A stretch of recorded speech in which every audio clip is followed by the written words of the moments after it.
పోతన గారు భాగవతాన్ని ప్రారంభం చేస్తూ శ్రీకైవల్యపదంబు చేరుటకునై చింతించదన్ లోకరక్షైకారంభకు భక్తపాలన కళా సంరంభకున్ దానవోద్రేక స్తంభకు కేళిలోల విలస దృగ్జాల సంభూత నానా కంజాత భవాండ కుంభకు మహానందాంగన ఢింబకున్ అంటారు. మహానందాంగన అంటే కామాక్షి. ఖడ్గమాలా స్తోత్రం చేస్తూ ఆనందమునకు హద్దులు చెప్తారు. ఆనందమునకు హద్దులు చెప్పినప్పుడు ఏదో మానవానందము, దేవతానందము, బ్రహ్మలోకానందము ఇలా చెప్పుకుంటూ వెళ్ళి మహానందము అని ఒకటి ఉంటుంది. ఆ మహానందము ఘనమైతే కామాక్షి. ఆవిడ యొక్క కుమారుడుగా శ్రీ మహావిష్ణువు అవతారాలు స్వీకరిస్తూ ఉంటాడు. అందుకే కరాంగుళిన కోత్పన్న నారాయణ దశాకృతి వ్యాసుడే చెప్పాడు. వ్యాసుడు చెప్పింది ఒకటి నచ్చిందండి, వ్యాసుడు చెప్పింది మాకు ఇంకోటి నచ్చలేదండి అనడానికి మనకు అధికారం ఏమి ఉండదు.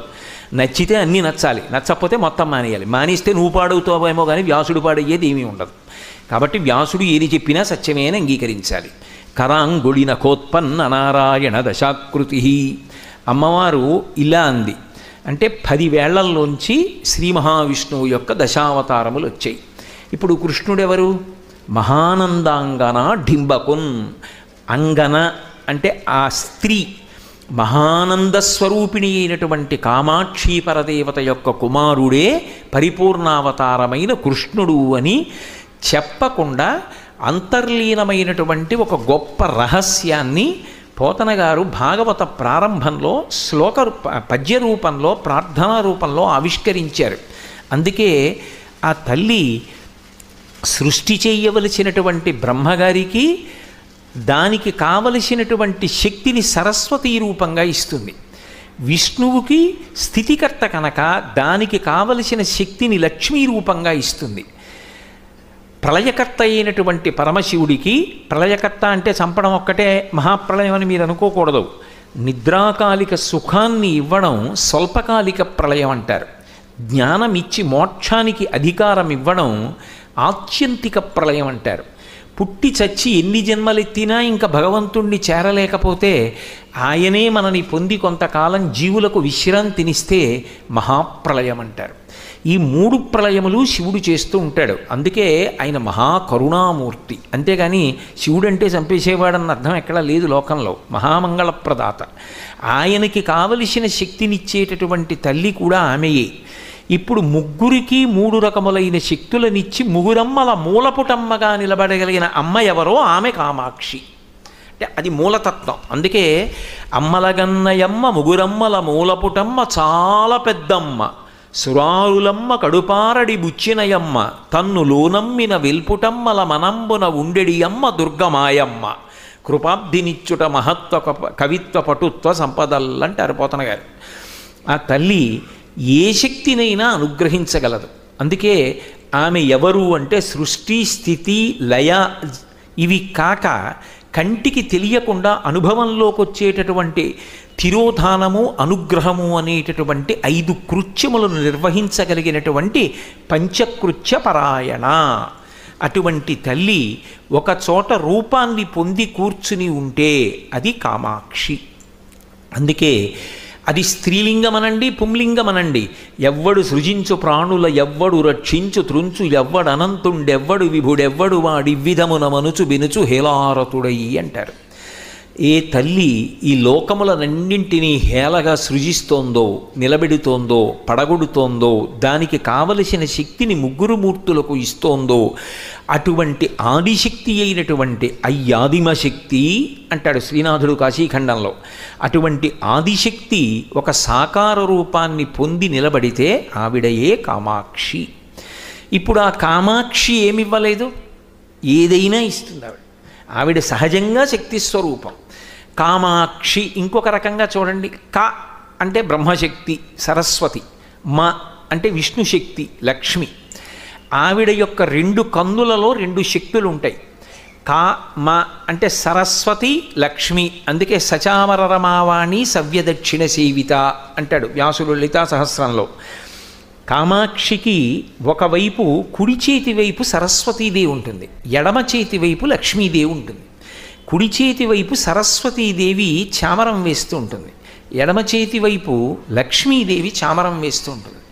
మీరు నన్ను మన్నించండి, ఇవాళ చాలా చోట్ల పుస్తకాల మీద వేసేటటువంటి చిత్రపటాలలో ఈ రూపాలు తప్పుగా వేస్తున్నారు. కుడి చేతి వైపు సరస్వతి ఉండాలి, ఎడమ చేతి వైపు లక్ష్మీదేవి ఉండాలి. ఎడమ చేతి వైపు ఎవరుంటారో వాళ్ళకన్నా కుడి చేతి వైపు ఉండేటటువంటి వాళ్ళు మరింత ప్రధానులు అని గుర్తు. ఏది ప్రధానమో అది కుడి చేతి వైపు ఉంచుకుంటారు. అంత ప్రధానము కాకపోతే ఎడమవైపు ఉంచుతారు, పోలిక చెప్పవలసి వస్తే. అయితే ఇక్కడ మీరు ఒకటి జ్ఞాపకం పెట్టుకోవాలి, సరస్వతి కన్నా లక్ష్మి తక్కువని కాదు, అది లక్ష్మీదేవిని కించపరచడం కాదు, మన వైపు నుంచి అవగాహన చేసుకోవాలి. సరస్వతీ కటాక్షం లేని లక్ష్మీ కటాక్షం ఉందనుకోండి, భయహేతువు పతనహేతువు.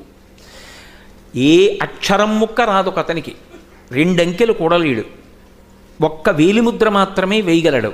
కోట్ల ఐశ్వర్యం ఉంది, వేలిముద్ర వెయ్యాలంటే భయం. ఎంత వచ్చిందో తెలియదు, ఎంత పోతోందో తెలియదు, ఏ కార్యానికి దానం చెయ్యాలో తెలియదు, దేనికి ఖర్చు పెట్టకూడదో తెలియదు. సరస్వతీ కటాక్షం లేదు, లక్ష్మీ కటాక్షం ఉంది, ఎంత భయంగా బతుకుతాడు, నన్ను ఎవరు మోసం చేస్తాడో అనుకుంటాడు. సరస్వతీ కటాక్షం ఉండి లక్ష్మీ కటాక్షం ఉంది, హాయిగా ఉంటాడు. అందుకే మీరు, నేను పేర్లు చెప్పడం బాగుండదు కానీ, చాలా కుటుంబాల్లో తండ్రి ఆగర్భ శ్రీమంతుడైతే పిల్లలకి బాగా చదివిస్తాడు ముందు. నాకు అంత చదువు లేక ఈ వ్యాపారాన్ని నిర్వహించడంలో తొట్టుపాటు పడ్డాను, చాలా కష్టపడ్డాను, 10 మందిని నమ్మడంలో చాలా ఇబ్బంది పడ్డాను. నా బిడ్డలు అలా ఇబ్బంది పడకూడదు, వాళ్ళు ముందు బాగా చదువుకోవాలంటాడు. సరస్వతీ కటాక్షంతో లక్ష్మీ కటాక్షం ఉందనుకోండి, అప్పుడు భయపడడానికి ఏం ఉండదు. ఎంత ఐశ్వర్యం ఉండనివ్వండి, తాను హాయిగా ప్రశాంతంగా కూర్చుంటాడు. దేనికి ఖర్చు పెట్టాలో దానికే ఖర్చు పెట్టి, దానికే దానం చేసి దాని అభ్యున్నతిని పొందుతాడు. అందుకే ముందు సరస్వతీ కటాక్షం అడిగి లక్ష్మీ కటాక్షం అడుగుతారు. చాలామంది తెలియక ఒక మాట అంటారు, సరస్వతి లక్ష్మి ఓ చోట ఉండవంటారు. ఎందుకు అలా అంటారు అన్నారు అనుకోండి, వాళ్ళిద్దరూ అత్తాకోడళ్ళండి. శ్రీ మహావిష్ణువు భార్య లక్ష్మీదేవి, విష్ణువు నాభికమలంలోంచి బ్రహ్మగారు వచ్చాడు, బ్రహ్మగారి భార్య సరస్వతీదేవి, అత్తాకోడళ్ళలో చోట ఉండరు కదా, అందుకని చెప్పేసి సరస్వతి లక్ష్మి ఓ చోట ఉండరు. ఇది అక్కర్లేని పెంకితనాలకు పోయే కుటుంబాలకి పనికొస్తుందేమో కానీ సరస్వతీదేవికి లక్ష్మీదేవికి అన్వయం అవ్వదది. అసలు సరస్వతి ఎక్కడుంటుందో లక్ష్మి అక్కడుంటుంది. విద్వాన్ సర్వత్ర పూజ్యతే. నిజానికి సరస్వతీ కటాక్షం లేశమాత్రం ఉండనివ్వండి, వాడు ఎంతో లక్ష్మీ కటాక్షాన్ని ఎప్పుడూ పొందుతాడు. మీకు ఉదాహరణ నేను సరిపోను. మీలో ఎవరికున్న ఐశ్వర్యం కన్నా నాకున్న ఐశ్వర్యం బహుశా తక్కువే. మీ అందరూ కింద కూర్చున్నారు, నేను పైన కూర్చున్నాను. నేను చెప్పింది మీరు వింటున్నారు. ఎందుకని? అమ్మ నా చేత ఒక్క అక్షరం ముక్క పలికిస్తోంది కాబట్టి. ఆ సరస్వతీ కటాక్షం ఉన్నప్పుడు లక్ష్మీ కటాక్షం లేదని ఎవరు చెప్పారు? ఈ యోగ్యత నాకు ఎందుకు కలిగింది అంటే అది లక్ష్మీదేవి అనుగ్రహమే కదా. సభాపూజ్యత లక్ష్మీదేవి అనుగ్రహం కాదు, గౌరవం లక్ష్మీదేవి అనుగ్రహం కాదు. ఆ తల్లి అనుగ్రహం నాకు ఎందుకు కలిగింది? సరస్వతీ కటాక్షము లేశమాత్రమైన ప్రసరించింది కాబట్టి. ఇద్దరూ ఒక చోట ఉండరని ఎవరు చెప్పారు? అదో అర్థం లేని సిద్ధాంతం. సరస్వతీ కటాక్షం ముందు మనకు ఉండాలి, అందుకని ఆవిడ కుడి చేతి వైపు పెట్టుకుంది. అంతేగాని ఏదో లక్ష్మీదేవిని చిన్నపుచ్చడం ఆవిడ సిద్ధాంతం కాదు. సరస్వతీదేవి కుడివైపు ఉంటుంది, లక్ష్మీదేవి ఎడమవైపు ఉంటుంది. ఇద్దరూ చామరం వేస్తూ ఉంటారు బాహ్యంలో. నిజానికి ఆవిడ కన్నులలో ఉంటారు. కన్నులలో ఉంటారు కాబట్టి వెళ్ళి మీరు ఎటువైపు నుంచి నమస్కారం చేయండి. కామాక్షి యందు ఒక విశేషం ఉంది, ఆవిడ కళ్ళు తిప్పుతుంది. నన్ను నమ్మండి, అంతే, అంతకన్నా ఇంకా నేనేం చెప్పలేను. ఆవిడ కళ్ళు ఇప్పటికీ తిప్పుతుంది, ఇప్పటికీ కామాక్షికి కళ్ళు కదులుతాయి. మీరు నేల మీద పడి నమస్కరిస్తే, అంటే కంచిలో అమ్మవారి ఎదురుగుండా నమస్కారం చేయకూడదు. దేవాలయం బయట ధ్వజంత దగ్గర తప్ప లోపల ఎక్కడా సాష్టాంగ నమస్కారం చేయకూడదు. ఎందుకంటే గాయత్రి 24 బీజాక్షరాలు గాయత్రీ మంటపం అయితే అందులో ఉంటుంది బిలాకాశంలో ఆవిడ. కాబట్టి అక్కడ ఎక్కడా కూడా సాష్టాంగ నమస్కారం చేయకూడదు. దేవాలయం బయటికి వచ్చేసిన తరువాత ధ్వజస్తంభం ఇంకొకటి ఉంటుంది, ఆ ధ్వజస్తంభం దగ్గర మాత్రమే సాష్టాంగం చెయ్యాలి. నేల మీద పడి ఇంకెక్కడా చేయడానికి వీల్లేదు కాంచీపురంలో. కాబట్టి ఇప్పుడు కామాక్షి పరదేవత యొక్క గొప్పతనం ఏమిటంటే, ఆవిడ మ్రోల మీరు పడ్డారనుకోండి, మీకు గాలి తగులుతుంది. ఏమిటా గాలి అంటే, ఆవిడ పక్కన నిలబడి వింజామర వేస్తూ ఉంటారు సరస్వతీ లక్ష్మి. 2 చామరాల్లో ఏదో ఒక గాలి తగులుతుంది, లేదు 2 చామరాల గాలి తగులుతుంది. ఏ చామరం గాలి తగిలినా 3 చామరాల గాలి మీకు తగులుతుంది. వీక్షణం ఆవిడిది కాబట్టి శక్తి కలుగుతుంది. సరస్వతీ లక్ష్మి కటాక్షము కలుగుతుంది.